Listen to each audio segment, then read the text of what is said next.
look to the life turkey. Podcast.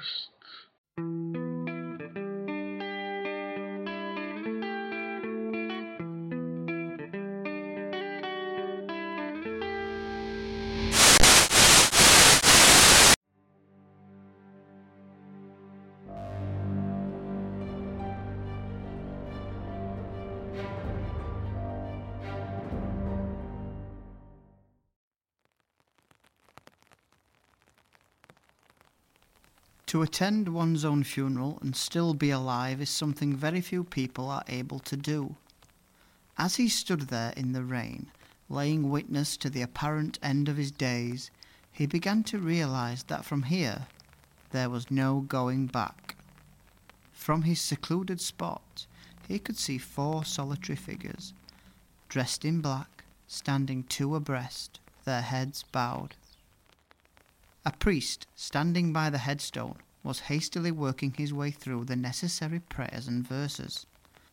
His voice didn't carry. The sound of the rain rattling on his umbrella was drowning out the majority of what he said.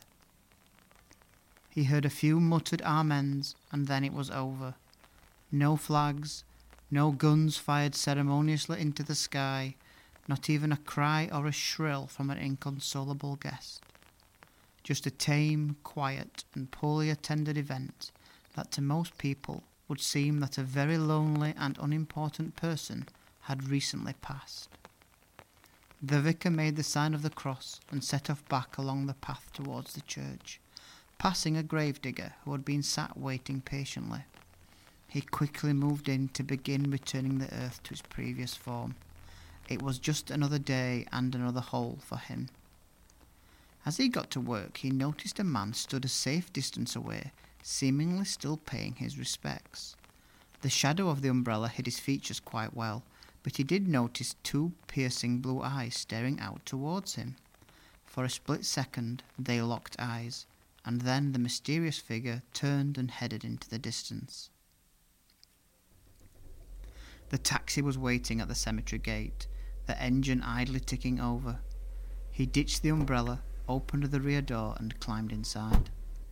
The driver had cranked the heating up, and by doing so the windows were now too steamed up to make an immediate departure. As the driver apologised for the windows and the time it was taking to clear, he noticed the 4 figures from the funeral approaching the car park. The only light inside the vehicle was the dull red glow from the meter, which he noted hadn't stopped moving, even though the car had. Looking past the driver, he was able to use the illuminated steam on the windscreen to stay hidden. He took a long look at each of the attendees. He knew who 3 of them were, and why they were here. It wasn't to pay respect. If anything, it was guilt that had driven them to the graveside that evening. They had failed to stand up for him when these events unfolded, and now it was over, they felt remorse for their cowardly actions. He had lost everything due to lies and fake news. It wasn't how he planned to see his life out. His achievements now erased from history, and if it were ever mentioned, then his name was muttered quietly and with contempt. The car lurched forward, the action of which snapped him from his thoughts, and he wiped a single tear from his cheek. It was a short journey to the airport. He had no bags to take, and he had been told that his tickets were waiting under his new name alongside his ID in locker number FM20. They had been supplied along with this whole plan by a man he didn't really know, a friendly voice in the night when his world was on fire. All he had wanted in return was a promise that one day, when the call came, he would return the favour. This was it. The last hurdle to jump, and then he could live out his days in peace. No more looking over his shoulder, no more denying the events ever took place, and more importantly, a chance to rebuild his life. He located the security locker and retrieved, along with his documents, a mobile phone.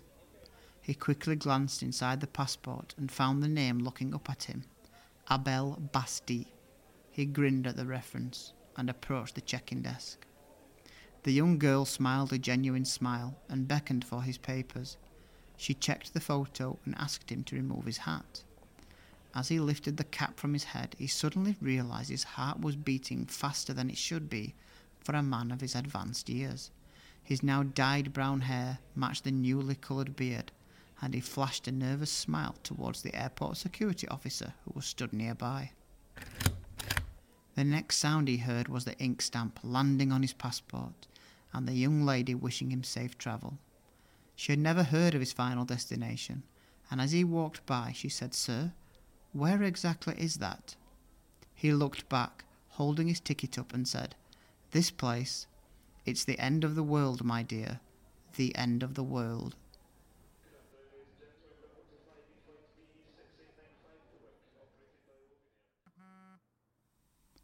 A few hundred miles away, a phone buzzed once, illuminating the room that otherwise lay in darkness. A hand reached across, used its thumbprint to unlock the home screen, and then opened the attached image. It was a photograph of a man stood holding an umbrella at what looked like a funeral. Underneath it simply said, "The eagle has flown." He smiled.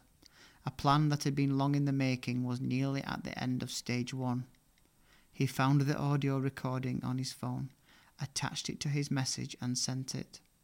There was so much still to do, and so much that could go wrong, but for now he was pleased, and as he rested his head upon the pillow, a little buzz of excitement ran through his body.